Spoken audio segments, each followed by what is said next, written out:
Salut à tous, Yazi sur Dracodo TV, j'espère que vous allez bien. On se retrouve pour le troisième épisode de la mi-temps. On est entre nous, on est dans le vestiaire, on parle de ce qui se passe sur le terrain et en dehors des terrains. Ce troisième épisode est dédié au grand, au roi, Shohei Barrow, souvent critiqué, détesté, acclamé par la foule. Il suscite beaucoup de débats. Est-ce que, oui ou non, Shohei Barrow mérite les 130 millions de primes que le Ubers a posées sur sa tête? C'est ce qu'on va voir dans ce troisième épisode de la mi-temps. C'est parti.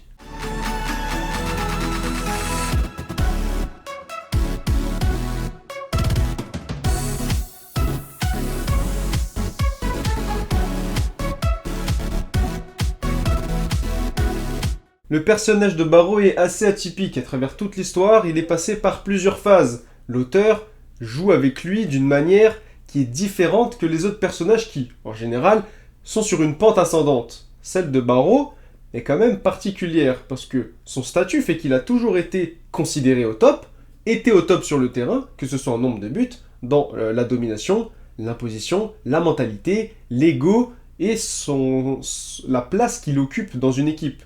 Ce qui est différent des autres joueurs qui, eux, progressent, trouvent leurs armes, font des réactions chimiques avec les autres et arrivent, en quelque sorte, à pouvoir s'extirper. Shohei Barrow, lui, oscille entre ces deux positions.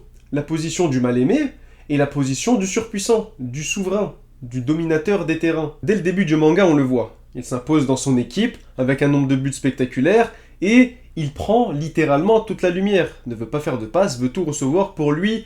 Tout lui est dû dans une équipe et n'a jamais eu vraiment de concurrence, si ce n'est à la deuxième sélection. Parce que lors de la NEL, c'est quand même grandement son équipe. Et c'est un des points sur lesquels Shohei Barrow est souvent critiqué, c'est que lorsqu'il a de l'opposition, c'est-à-dire que pendant un seul arc, il a été vacillant. Isagi l'a rabaissé, Nagi lui a montré comment faire les choses d'une autre manière, et son statut a été remis en cause. Alors certes, il y a le travail, il y a le talent, il y a l'agressivité, il y a la technique, l'équilibre, les frappes puissantes, la domination est réelle. Mais est-ce que malheureusement pour lui, ça n'a pas toujours été ces conditions-là qui ont fait qu'il a brillé? Quand tout le monde n'était pas à son maximum, lui l'a été. C'est là où je coupe tout de suite, parce que pour carry une équipe, il faut le faire. Mettez le meilleur ou les meilleurs joueurs du monde dans une équipe de division inférieure, en national par exemple, je parle pour le niveau professionnel, vous allez voir si vous réussirez à faire quelque chose. Alors oui, il y aura des éclats de génie, mais ça va pas chercher la victoire. Et c'est là où Barrow est un petit peu l'éternel perdant de ses sélections et de ses matchs à chaque fois. C'est que oui, il brille, mais jamais contre les bonnes personnes à chaque fois. Parce que malheureusement, il est toujours systématiquement en désavantage numérique. Le seul match où vraiment il y a eu une imposition réelle de sa part, c'est pendant le match contre les U20. Il est rentré en plein milieu de match. Il a brillé certes sur une seule action, mais cette seule action qui a mené un but pour l'équipe de Blue Lock et l'a fait briller aux yeux du monde. Et là où le monde s'ouvre à lui, c'est pendant la NEL, dans l'équipe du Ubers d'Italie. Le Ubers d'Italie qui pose une prime de 100 millions au premier match qu'il joue. Donc il a skippé un match, apparemment, parce que s'il a eu 0 de prime à son premier match, c'est quand même assez bizarre. 100 millions sur sa tête avec un triplé flamboyant contre le Barça. Certains vont dire, ce n'est que le Barça. Certains vont dire, ce n'est que des tapines, étant donné la première action qu'on a vue dans le match Ubers contre le Bastard. Souvent critiqué, mais les résultats sont là. But. C'est ça qu'on veut d'un attaquant, non? Alors oui, après il y a la manière, il y a le spectacle, il y a l'explosivité, mais c'est pas une qualité nécessaire pour un attaquant. Du moins, pour ce qu'on lui demande. Son travail, c'est de marquer des buts. Je sens que Mario Balotelli le disait. Balotelli, qui est l'inspiration pour Barrow. L'agressivité à l'état pur, le focus à 100% sur sa tâche, marquer des buts, marquer des buts, marquer des buts. Peu importe comment ça marche, c'est lui qui doit mettre le ballon au fond. Le Ubers le sert très bien. Donc quand on compare les 100 millions de primes que Barrow a reçues avec 3 buts, soi-disant tapine ou bien où toute l'équipe joue pour lui, ça suscite des critiques parce que pour tous les autres joueurs, ça n'a pas été le même rendement. C'est de là où vient le terme surcoté qui revient souvent pour Barrow. Mais je pense surtout que notre objectivité est accrue dans la première sélection où Ego a mis littéralement des critères objectifs qui étaient la victoire, le nombre de buts, pour passer les sélections. Cette fois-ci, Barrow est couvert, est couvé, toute l'équipe joue pour lui, Mark Snuffy a un système pour lui, l'équipe, le système de l'équipe, l'administration de l'équipe mise sur Barreau. Donc tout va dans son sens. C'est pas une sélection où tu dois encore t'extirper, par exemple, comme Isagi dans le Bastard, où il doit vraiment s'imposer à nouveau, faire du Bastard München son équipe, ou bien avoir vraiment son groupe contre la domination de Michael Kaiser. Alors quand certains voient 100 millions, premier de la NEL au bout du deuxième match, avec un triplé que certains qualifient d'artificiel car tout le monde a joué pour lui, donc c'est beaucoup plus facile de mettre les buts, ça suscite les critiques. Alors que les primes sont un critère qui est assez subjectif, comparé à l'objectivité qu'Ego a mise pendant les premières sélections. On le rappelle, le top 6 du Blue Lock à la fin de la deuxième sélection a surtout pour critère d'avoir marqué contre les pros, qui est Rin et Shido, et les meilleures performances qui ont été réalisées pendant la deuxième sélection, ce qui a donné des critères objectifs, de même pour la troisième sélection, qui emmène vers le match suivant. Toute cette objectivité nous a été accrue et concentrée dans les 150 premiers chapitres du manga, et lorsqu'on s'ouvre au monde professionnel, au monde du business, où il n'y a pas que les attaquants qui ont un rôle, certes Barreau en est un, mais si une équipe met un prix sur sa tête, d'abord il y a l'intérêt qui est porté.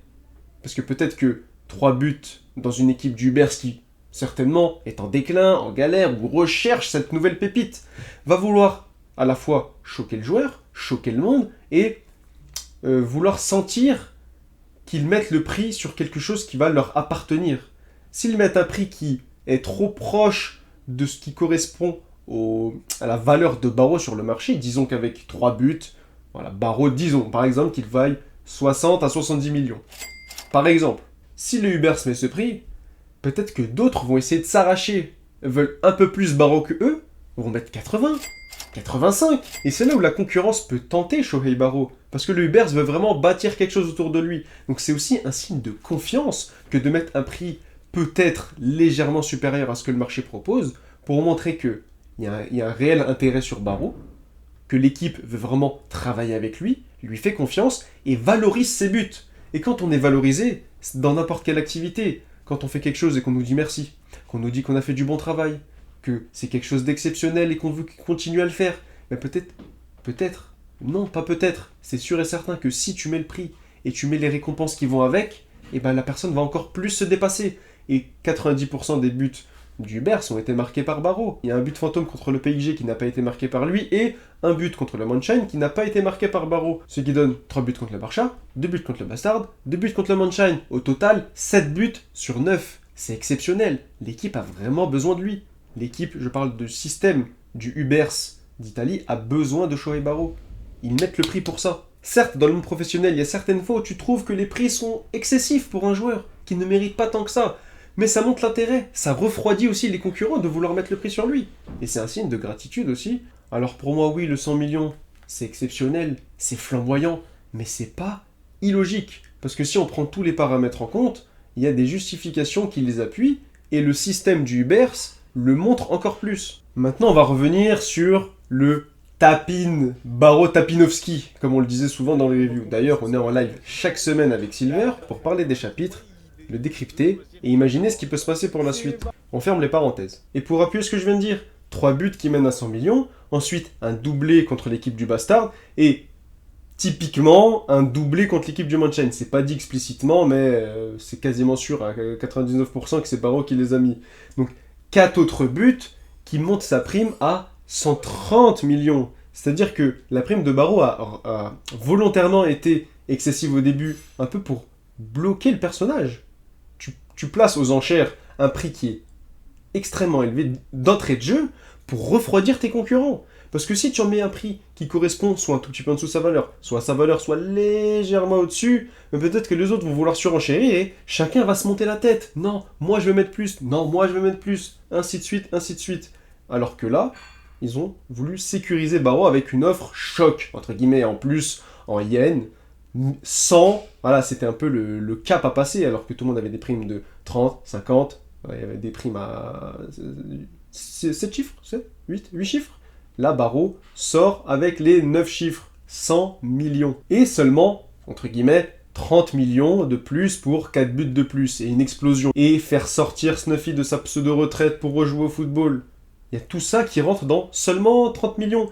Donc si vous êtes choqué du 100 millions, et vous n'êtes pas choqué du 30 millions, prenez tout le plateau. Il faut regarder l'entrée, le plat et le dessert.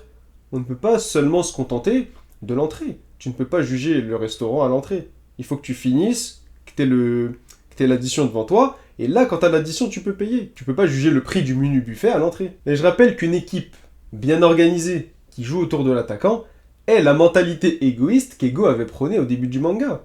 C'est pas parce que le Bastard ou les autres équipes restent encore dans cette phase de construction que l'Ubers n'est pas une équipe qui est arrivée à maturité. Eh bien, c'est le cas. C'est juste que le potentiel du Bastard est bien plus supérieur certainement au potentiel du Ubers. C'est pour ça que même étant dans le chaos en construction, ils ont réussi à vaincre cette équipe très organisée. Mais ça veut pas dire qu'ils sont mauvais.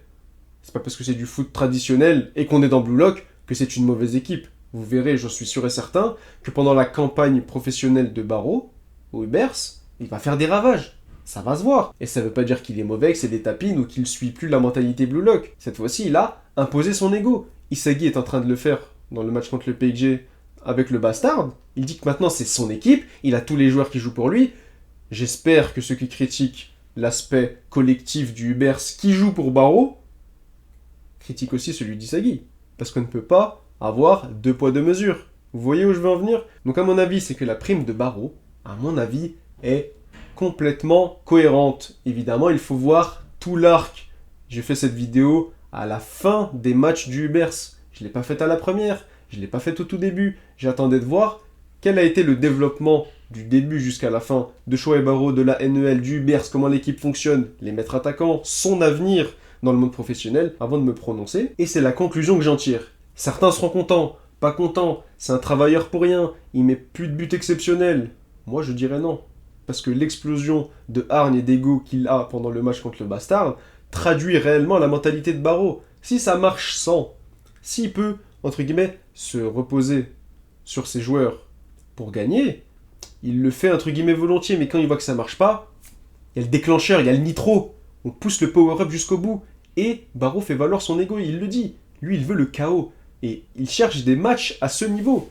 Ça a été le cas, il a réussi à se dépasser, malheureusement, soit trop tard, soit pas assez. Barreau va continuer à s'entraîner, va continuer à progresser, et une défaite au football, je le rappelle, n'est jamais la fin. Dieu merci, il y a toujours cette phrase au football qui dit « on fera mieux la prochaine fois, on fera mieux la saison prochaine », parce que la défaite n'est jamais signe d'un arrêt final, à part si tu prends ta retraite évidemment, mais il y a toujours « la prochaine fois on va, la prochaine fois on va ». Rester dépité, c'est rester bloqué dans le passé, c'est ne pas avancer, chacun doit progresser et s'extraire des ténèbres pour devenir meilleur. Et Barreau va continuer à le faire. J'en suis sûr et certain. Et j'ai hâte de voir la combinaison qu'il va faire avec Snuffy, qui lui vise les 5 championnats. Le titre de champion d'Italie va être à Snuffy, avec Shohei Barreau, qui va être la pièce maîtresse de cette équipe. C'est la fin de la mi-temps, on va devoir retourner sur le terrain. N'hésitez pas à me dire ce que vous pensez de cette vidéo. Qu'est-ce que vous pensez de Barreau, de sa prime, de son développement? Est-ce que vous pensez que les auteurs n'en font pas peut-être un peu trop pour mettre en avant les personnages qui doivent être encore développés? Parce que, en soi, Barreau n'a pas un énorme développement. Il est quand même assez constant dans son inconstance, c'est-à-dire que son écart de développement reste le même. C'est-à-dire, il est excellent, il se fait remettre en cause, il se remet en question, il arrive à s'extirper des ténèbres vers la lumière, montrer que c'est le roi, et ainsi de suite. Il n'y a pas vraiment d'énormes remises en question, de changements majeurs dans son jeu, et c'est pas quelque chose qui est forcément mauvais. Barreau est comme ça, et on l'aime comme il est. N'hésitez pas à me dire ce que vous en pensez en commentaire, les gars. On se dit chaque semaine pour les reviews du match Bastard versus PXG qui est en train de battre son plein avec un Michael Kaiser qui est remis en cause. Isagi qui domine l'équipe, peut-être Loki qui va entrer, Noël Noah qui cook tranquillement sur le côté. Est-ce que Charles Chevalier va se réveiller? C'est ce qu'on va voir pendant toutes ces semaines. N'hésitez pas à liker, vous abonner, partagez cette vidéo autour de vous pour continuer à parler de Blue Lock. Il y a d'autres mi-temps qui arrivent. Dites-moi sur quel sujet vous voudriez qu'on développe. On se dit à la prochaine. Pendant ce temps, portez-vous bien. Ciao!